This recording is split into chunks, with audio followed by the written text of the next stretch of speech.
What was a good time for your husband to come home? 5? I actually didn't, maybe I did not want him to go anywhere. That is what you do when you are wounded. You want a person to remain with you, like you are clingy. So you were clingy? Yes, actually I was very clingy. And it's funny because you don't want him to go anywhere. But again, when you are with him, because you are wounded, you are bringing unnecessary issues and frictions. Yeah. You know, you are a confused human. Yeah. That is what I was. Yes. This is a new meeting point for people all over the world to gather for healing and ultimate wellness through the solutions provided in our conversations. Welcome to Wellness with Lilly.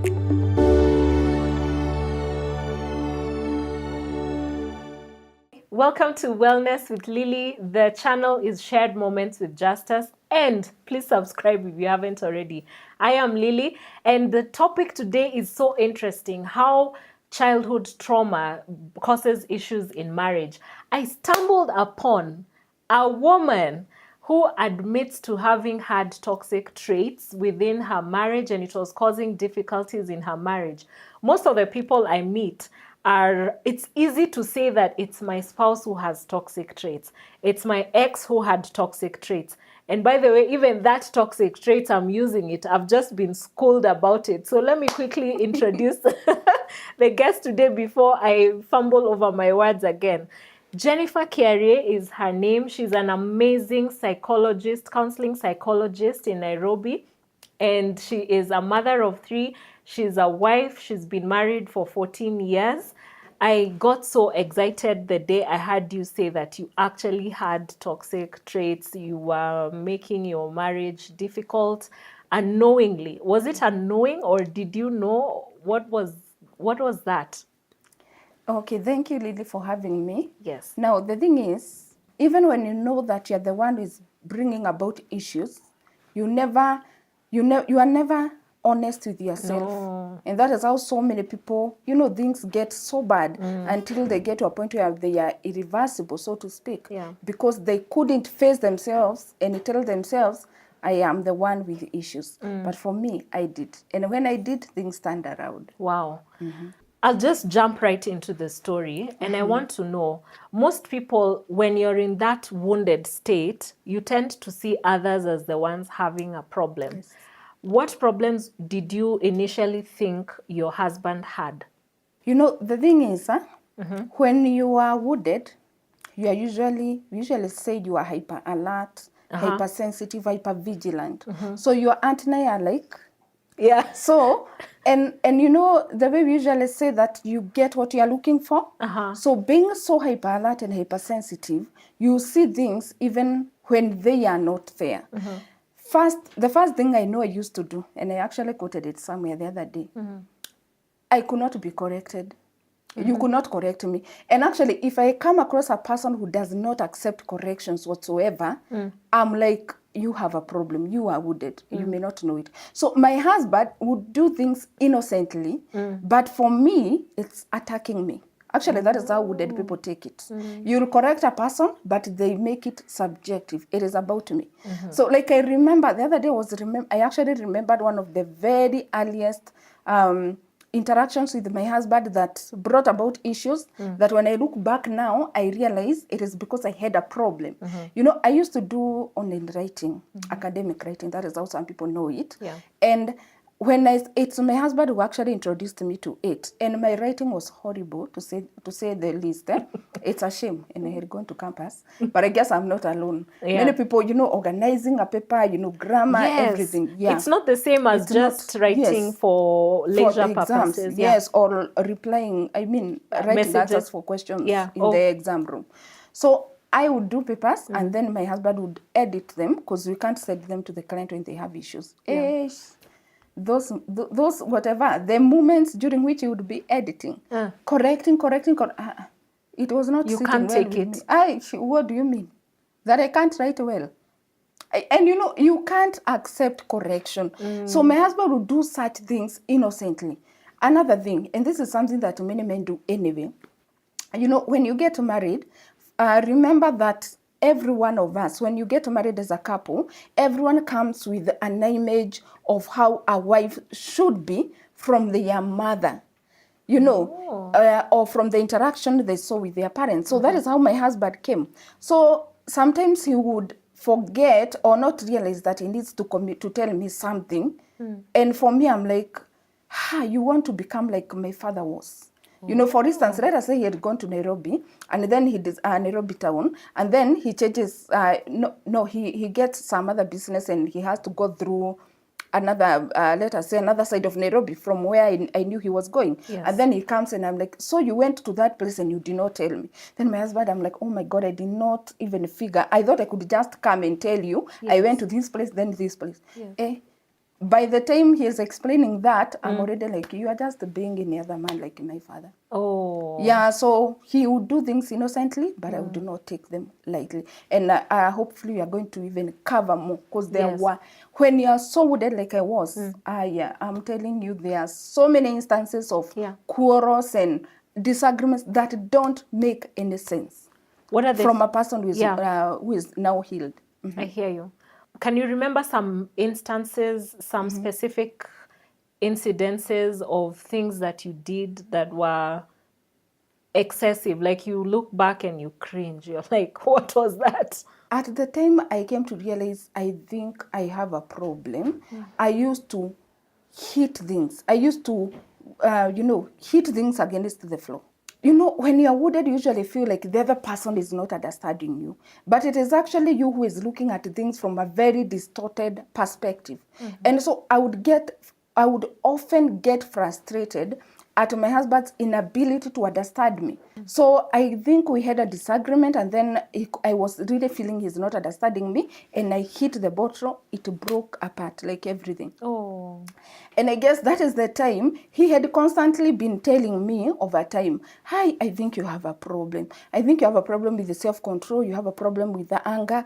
But I think when I broke that bottle, I was like, I think here there is a problem now. And that is when I started sitting down, calling myself for a meeting, reflecting, and I realized things are not okay.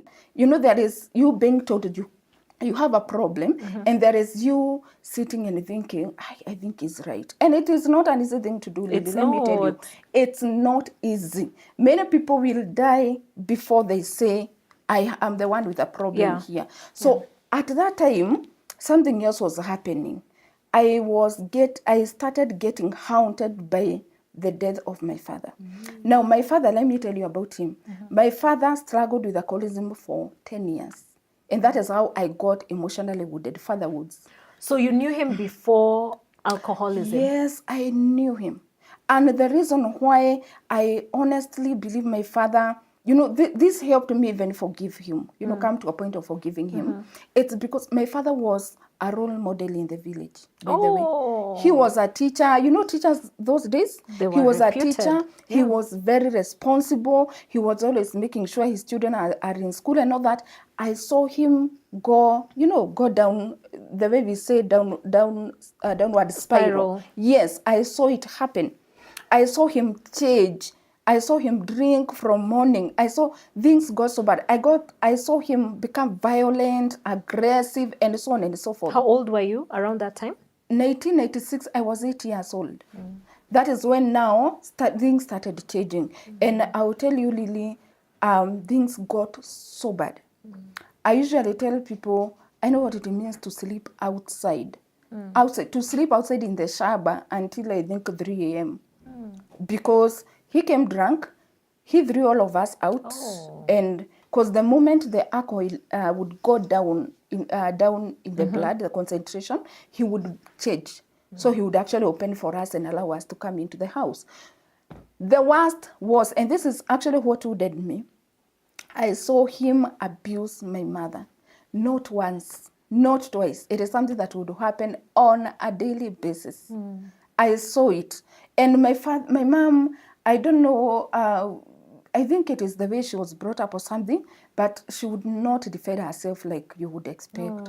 So what usually happens, and people need to know this, by the way, when you don't stand up for yourself in an abusive marriage, and I know sometimes standing up can cause, a back and forth with your abusive partner, your children are the one who start taking up that responsibility. They start developing bitterness bitterness against that partner you are protecting. That partner you are not studying and saying, I think, yeah, you are not supposed to treat me this way.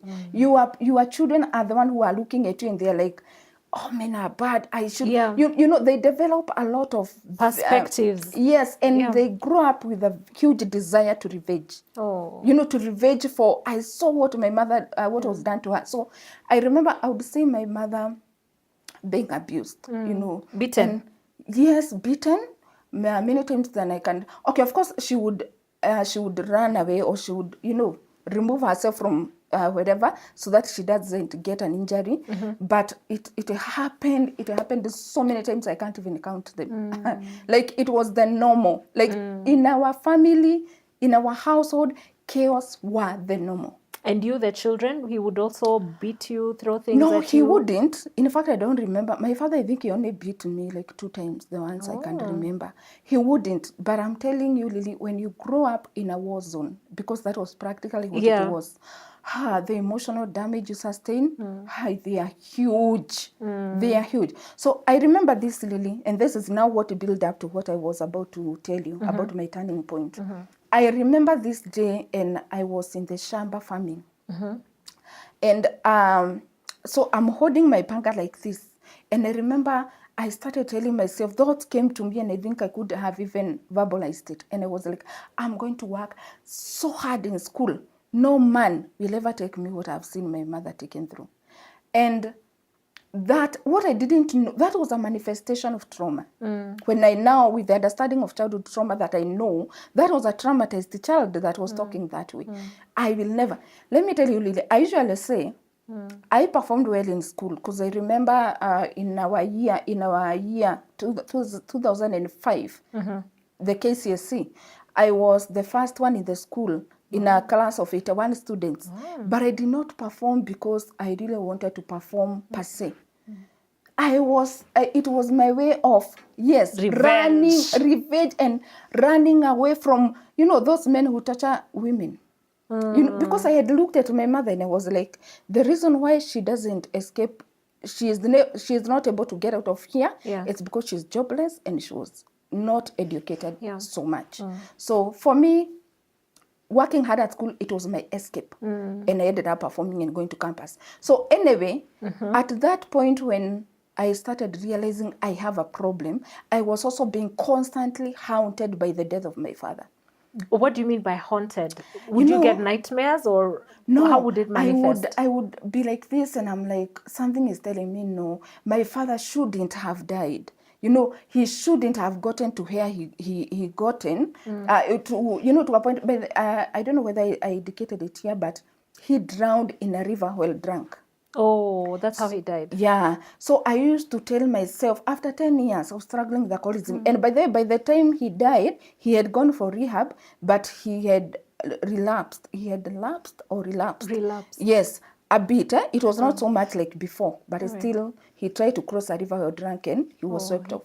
So I used to feel, you know, it would be like this, and I'm like, my father shouldn't have died. If only he had somewhere he could talk about his frustrations, whatever was bothering him, whatever had pushed him into alcoholism, whatever had made him an aggressive person, because I had seen him before the alcohol.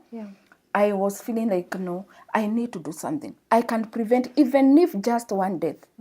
And Lily, that time, at that point, I started going to high schools to talk to students about drugs and alcohol. Remember, at this point, I'm yet to know what is ailing me. I don't even think I knew the word childhood trauma, by the way, at that time. At that time, how old are you? That was 2017. I've already been married. That was the 7th year of my marriage. And we have been having issues. Yeah, so I started going to high schools to talk to them about drugs and alcohol.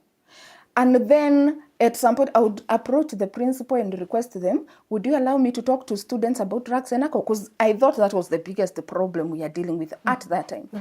And I remember at some point, after going several, I think for 2 years, then I started telling myself, now in 2019, I think I need to at least equip myself with some knowledge. Because remember, all I was going to share was based on my interaction with my father. So I thought, I think I need some book-based knowledge so that even as I'm going to talk to the students, I can, you know, do it from a point of knowing more. And at that time, I couldn't go back to school. I did not even know that I want to be a counseling psychologist. Yeah. I just knew I want to build my knowledge base. Yes. So I went online, searched for a course on drug abuse, because I thought that is what I would be addressing. Yes. And I couldn't, I went to a platform called Allison. I have to say it because someone may actually get help there, at least to kickstart your career journey. So I went to Allison, found a course on Allison. I came across it on YouTube. I used to watch so many videos on these issues of drugs. So I came across the ad for Allison. And at the same time, I had seen another person mention it somewhere. So I went and looked for a course on drug abuse. I couldn't, I enrolled. I found a course and enrolled. I thought it is on drug abuse. But surprisingly, I found drug abuse was just one of the modules. The course was otherwise on mental health.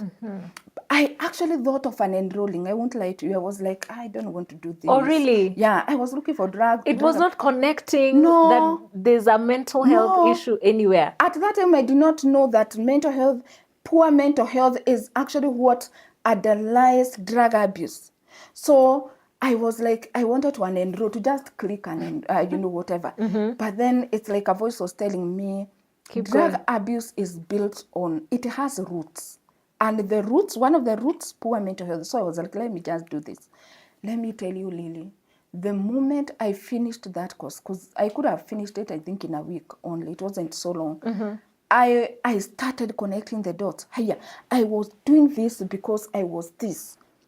Because now it's covering mental health, and you can't talk about mental health and not to mention childhood trauma. Yeah. Because I don't know whether people know, but one of the biggest predisposing factors for poor mental health and mental illnesses, it is childhood trauma. Yes. So I started connecting this with this. Let me tell you, by the time I got done with that, I went back, did another one on depression, another one on stress management, another one on self-care. Like, I developed a hunger, because finally, I'm getting an answer on what has been ailing me. Yes. Remember, I had started realizing I have a problem. Yeah. Now the dots are connecting. So you did the course after the purple bottle. I was wondering, where does the Yes, the purple bottle. At that time when I broke that purple bottle, it's also the same time when I started going to high school. To high school. And then now I come to look for an online course on drug abuse. I bump onto mental health.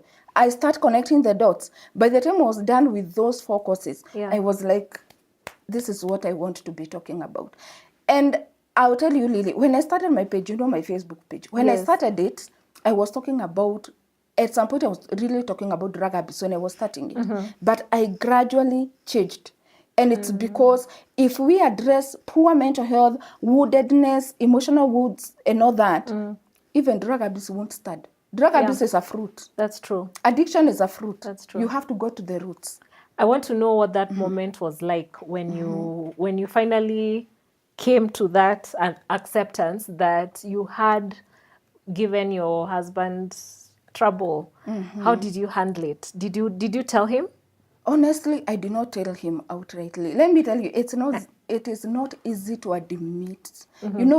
I did a lot of soul searching. Yeah.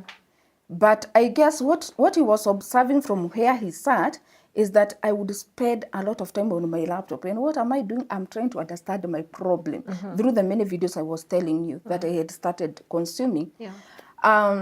But I think the point but I think after some time I started gradually telling him, hey, by the way, he used to tell me, I need to mention these 2 things. Yeah. Because your partner can become a very important mirror. That is what my husband was. And I don't even know how he knew these things, because it's not like he had studied psychology or anything, but he knew them. Yeah. And he used to tell me, there are 2 things that I remember. He once told me, I've been watching you, and I think you have been beating your father through me. Like revenging for your mother. You see, I saw my mother being hurt. Yeah. And that is why I usually tell people, you don't stay in abusive marriages because of children. You live because of them. Because I could see my mother being abused. Yes, alivumilia, like she persevered everything, and she managed because she never got sick or anything. She survived. Wow. But see what happened to us. And I'm not saying this from a point of bitterness. Of course, she didn't know all these things. Yeah. So he told me, I've been looking at you, and I think you beat your father through me. And let me tell you, something interesting was also happened around that time. And I usually tell people this was weird. But now that I understand psychology, I know it can happen. Let me tell you, Lily, there is a day my husband came into the house. I think he was coming from a meeting, at Chama. He came, it was around 8:30. And I looked at him. Remember, kwanza lateness. And you know, It was a big sin. And it is 8:30, mind you. How dare you? Yes. And it's because my father used to come at 1 a.m., 10 p.m. the following day. Okay, there is a time actually, I think he came the following morning. So for me, lateness was already up. It would trigger. Yes, it was a trigger. What was a good time for your husband to come home? 5? I actually didn't. Maybe I did not want him to go anywhere. That is what you do when you are wounded. You want a person to remain with you, like you are clingy. So you were clingy? Yes, actually I was very clingy. I think, and it's funny because you don't want him to go anywhere. But again, when you are with him, because you are wounded, you are bringing unnecessary issues and frictions. Yeah. You know, you are a confused human. Yeah. That is what I was. Yes. So he came in.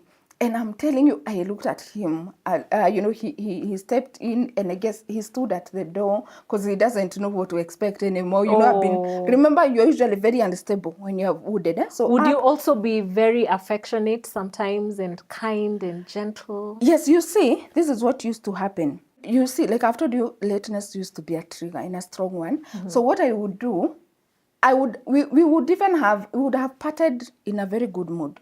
But the more he gets late, the more the time, you know, goes. Yeah. I'm building up anger. You see. So I would be okay as long as there is no trigger.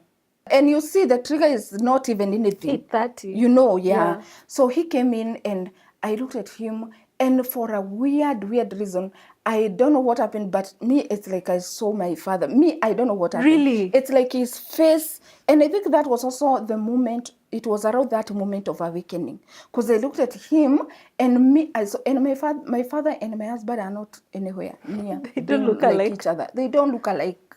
But you saw what you saw. Me, I saw my father. And that is when I realized, I think, let me tell you, and psychological things are very strong, Lily. You will, if you are a wounded person, you'll be with your partner here. Your partner, let us say your partner is called Charles. You are seeing John. And like, that is what you are seeing. So when Charles does something very innocently, you are attacking John, but who is here? It's Charles.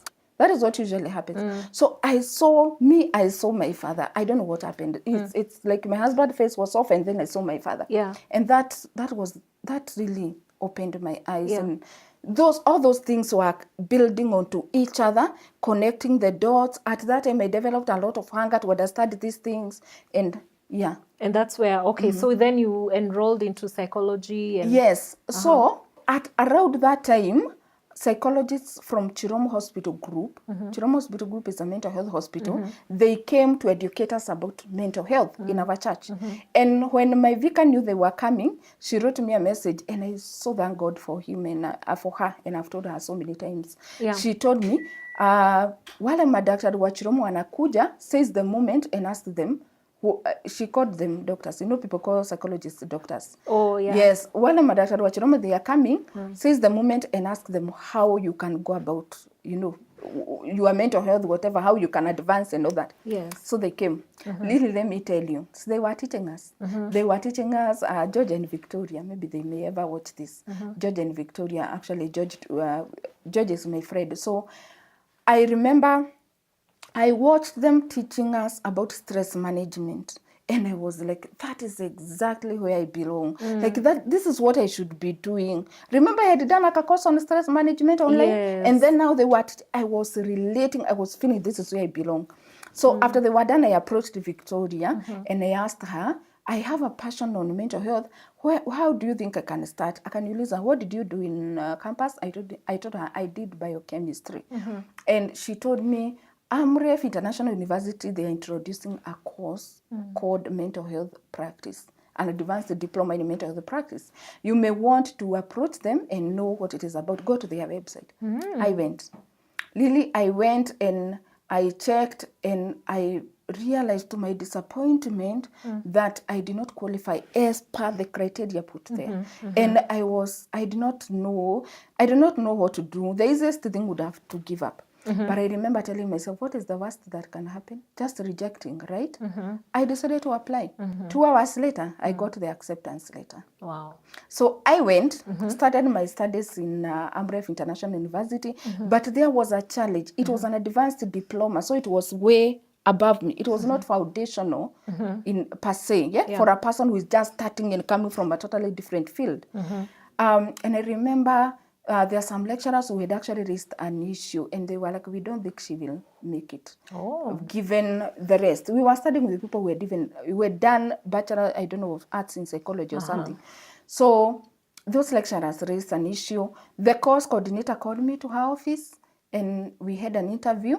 But let me tell you, Lily, that is why I believe what I do is my purpose, my calling. God ordained me for this. I went to meet her.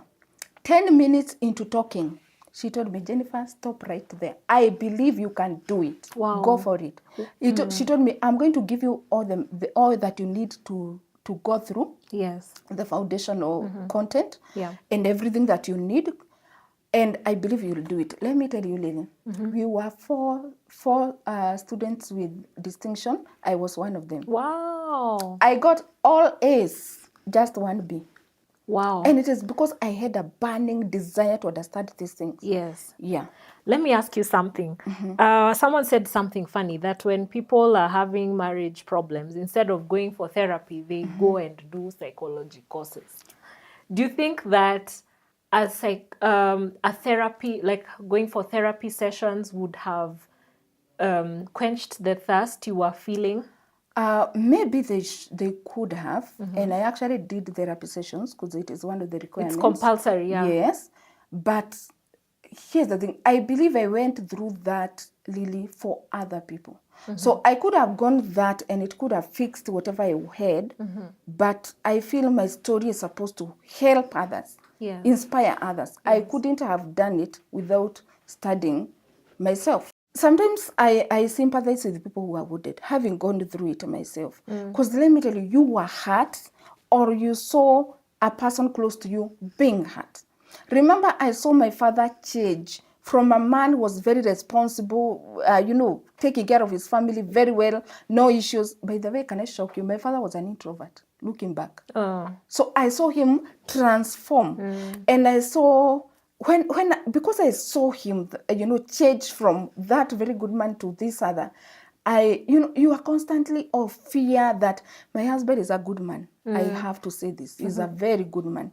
I would constantly fear that, okay, you are good today, that is okay, but you may change. So you had trust issues as well? I had trust issues, but not from the perspective of he is going to cheat. For me, the biggest, remember what I saw my father do, struggle with alcoholism, start abusing my mother. That was my point of fear. That is what I was fearing. Being wounded is funny, Lily, because you want to fix people. You want to streamline them. Well, you have the option of walking away. But you don't want that. You want to streamline fixing people. And that is why I usually say, if I see a person who is always fixing this one, a person who is not minding their business, and when you divert the energy and start working on yourself, people will start fixing themselves. You don't need to do it. Or you can walk away from them. Right. People say that narcissistic people cannot change. And sometimes I think that the word narcissistic has just been used to describe the conflict within a person. You're clingy, but I'm clingy, but when we are together, I push you away, but I'm clinging, but I'm pushing you away. So that's, and many other different conflicts that people have has been branded as narcissistic. And the narrative is that narcissistic people do not change. Do you believe that narcissistic people change? No, it's actually good that you have brought up that. For me, when I use the word narcissist, I'm referring to a full-blown person who would perhaps qualify for NPD diagnosis, were they to go for diagnosis. Now, that is what, for me, I think that is what we okay, I know people use that word sometimes in a misleading manner, but for me, that is what I'm referring to when I say a person is a narcissist. But now, narcissistic people, or people who have narcissistic traits, now, and there are so many, actually. Would you say you had narcissistic traits, or you were a narcissistic person? You know, let me explain this, and so that you can be able to understand me. What are narcissistic traits to start with? One of them is being envious, that disproportionately, high level of jealousy. How many people are jealous if they were to openly admit it? All of us. I had narcissistic traits. Many people have. You see, so many, you would actually be shocked. Perhaps we have like 80% of people who have narcissistic traits. But even my clients, I get clients who have narcissistic traits all the time. But they are not narcissists, because narcissists cannot come for therapy sessions and commit themselves. That is how you know you are not a narcissist. Okay. You avail yourself and you commit yourself to change. Narcissists don't do that. You see, so I wouldn't say I was a narcissist. Okay. Because if I was, first I would not have. But a narcissist will die before he admits he has a problem. He only or she only admits if it will help him or her manipulate the victim. That is the only time they will say, no, you have a problem. But you see, for me, I do not even initially tell my husband. He didn't know that I'm admitting that I have a problem. He didn't know. It is something that was happening in me. You see? And we usually say narcissists don't do self-reflection. Myself, I started by doing self-reflection. And I actually do a lot of self-reflection up to date. Whereby I'm just, looking to the inside. But in that season of your life, would you do self-reflection? And maybe you self-reflect, but you justify yourself. Would you do any? Yes, I would self-reflect. In fact, it would make me feel miserable, to be honest. Oh. Yes, I would do certain things. And then in retrospect, I would be like, I think that one, I went too far. Yeah, but I wouldn't, I would justify. I would still justify myself. And that is how you know that a person is wounded. They don't admit. They will confess when they're trying to manipulate the other person. But confessing to an extent of like, I think I want to understand what is this problem that I have. I want to study it deeper. No, that one narcissists don't do. Okay. At what point would I then say, this is, like, if I was in your husband's position, because for you, the change started after about 7 years. At what point would I say, I don't know what's going on with my spouse, and I'm now going to walk away? The challenge is, it depends on where you are, yourself. Because if you are deeply wounded yourself, perhaps you're actually blaming yourself for what your partner is doing. You see? Oh, yes. And also, I also want to clarify this. I'm not here to insinuate that my husband was an angel. No one is. But because actually, when you are wounded, you attract a wounded person. It is only that you may be at different levels. So it could be, and even him, I'm grateful because he has also been working on a journey to try and look at the things that could have been problematic in him.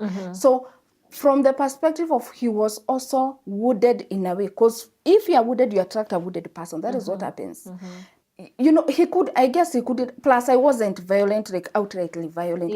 Many people don't understand emotional abuse and the rest.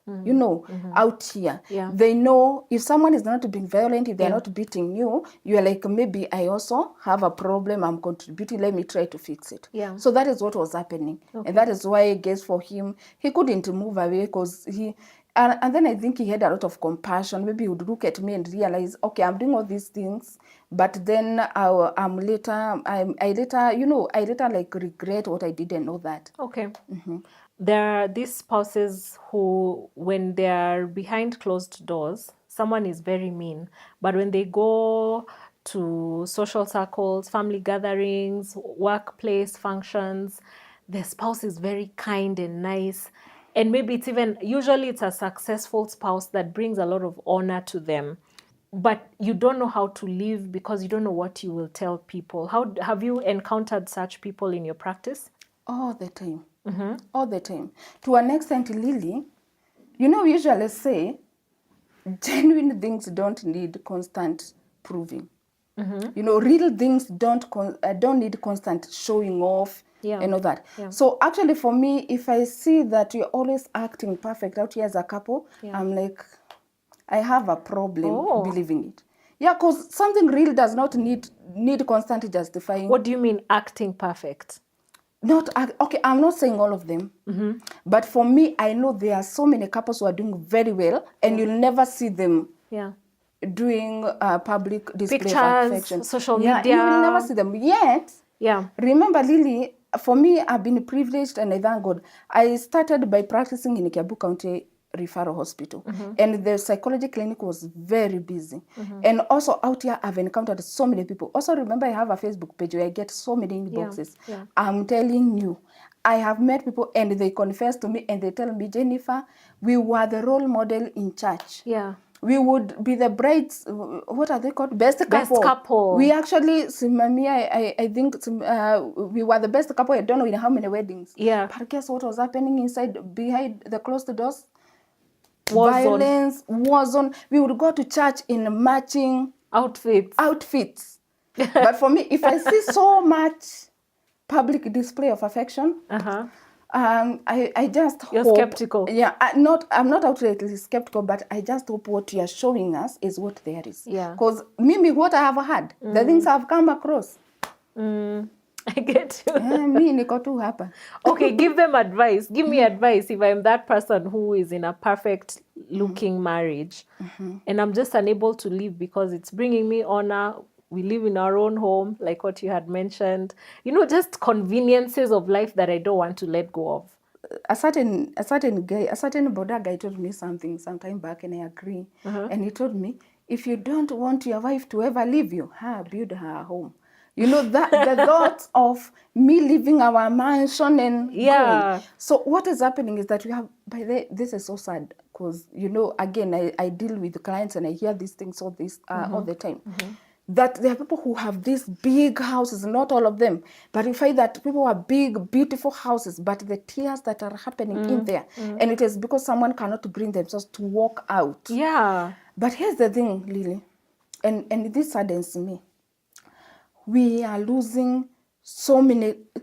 I don't know who will ever do a research on this, but I dare believe that if research is done properly, people may actually get shocked, because if we removed abusive marriages from the picture, we may see a drastic decline in deaths.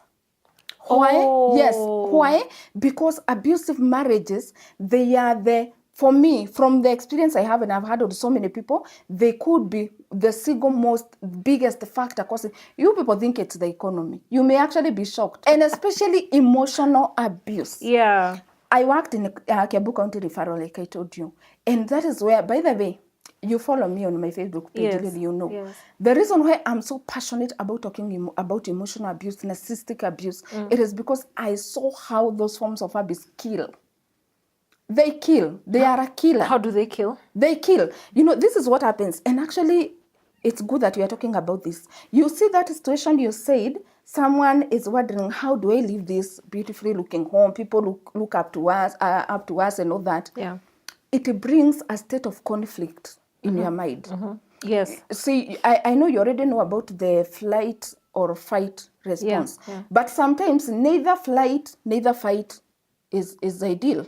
You can't fight your partner. You are not able to fight him or her.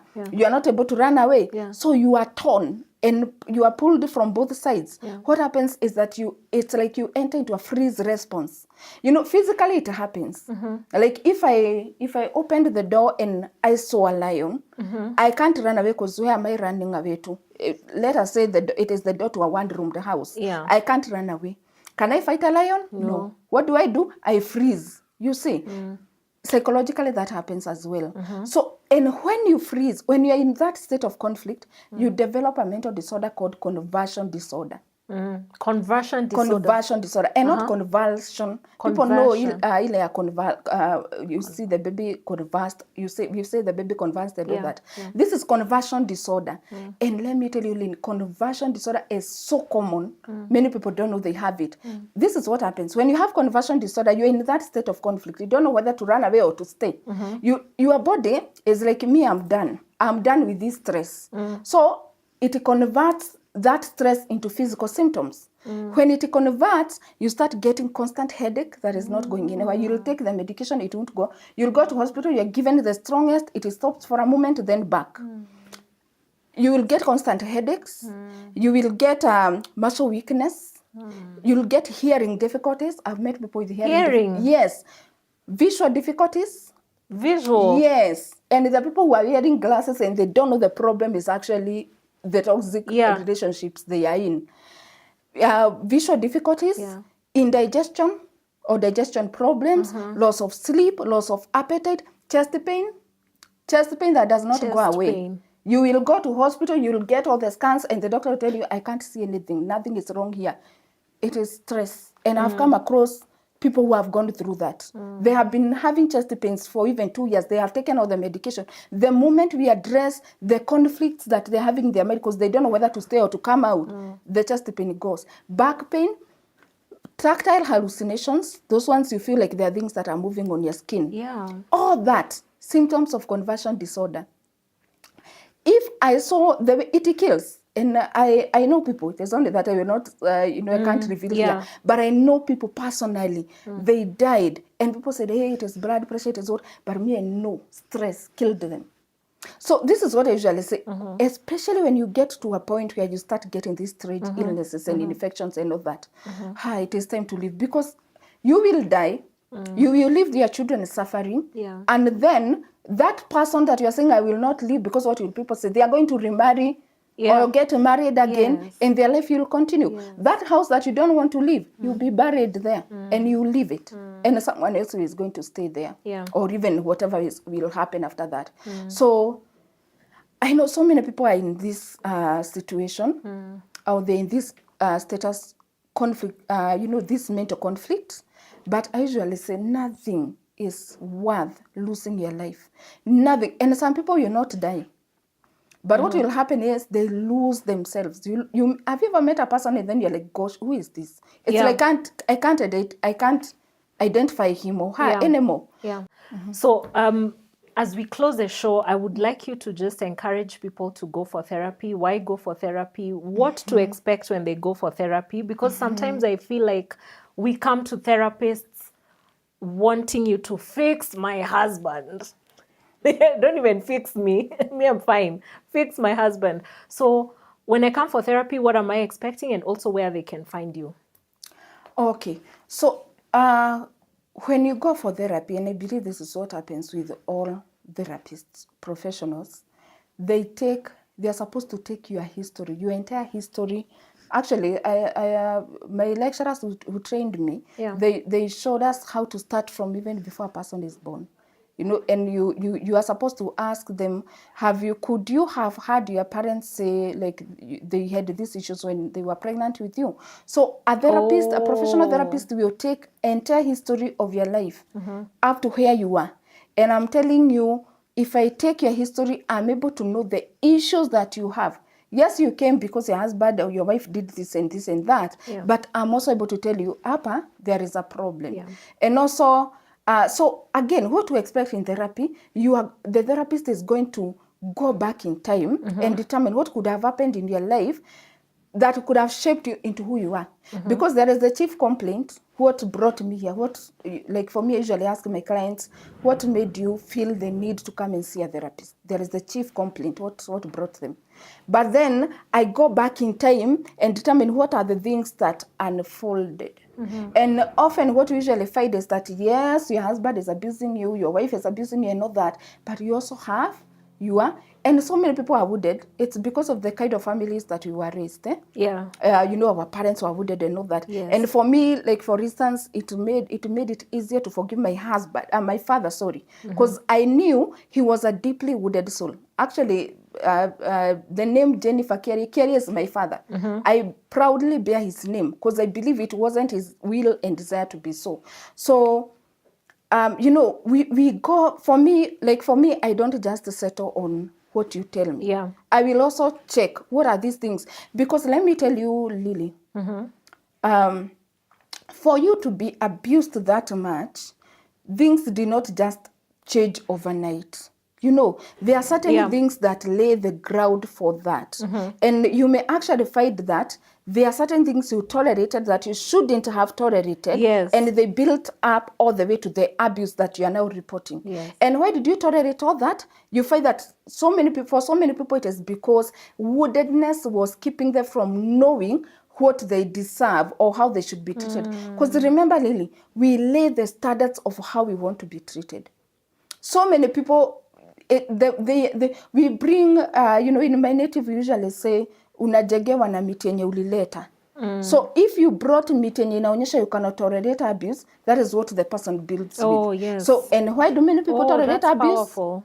Because they are wounded souls. Yes. So again, a therapist will look into all that, help you with better coping mechanisms, because often we adopt very maladaptive coping mechanisms that don't help us coping with the stress and all that.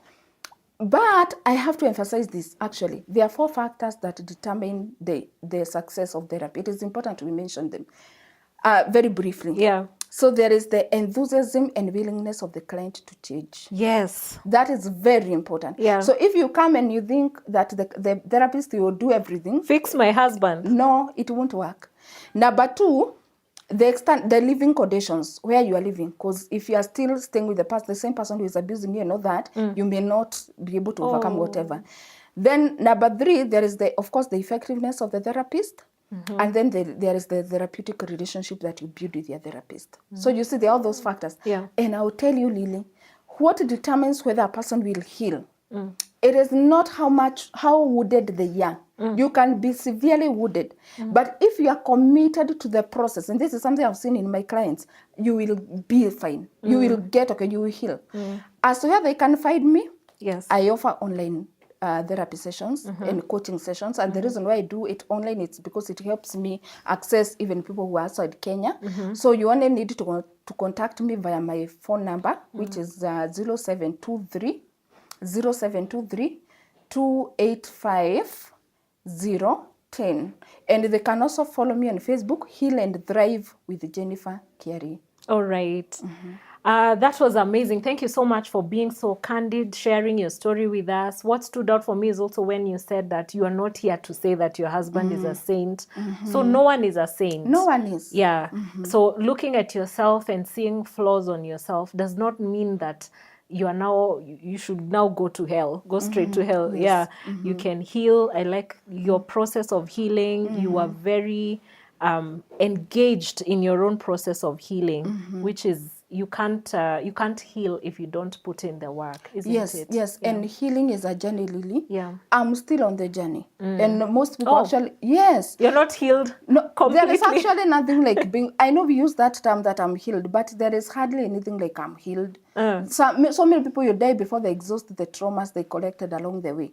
So what healing, when I say I've healed, what I mean is that I'm now in charge of myself. I'm able to control myself. I like that. You know, I'm stable. Yes. That is what is now healing. Yes. Otherwise, we are all on a journey. I keep reflecting on myself and asking myself, what are these things that I need to work on? Yes. My husband too, and all of us. I believe that is how we should do it.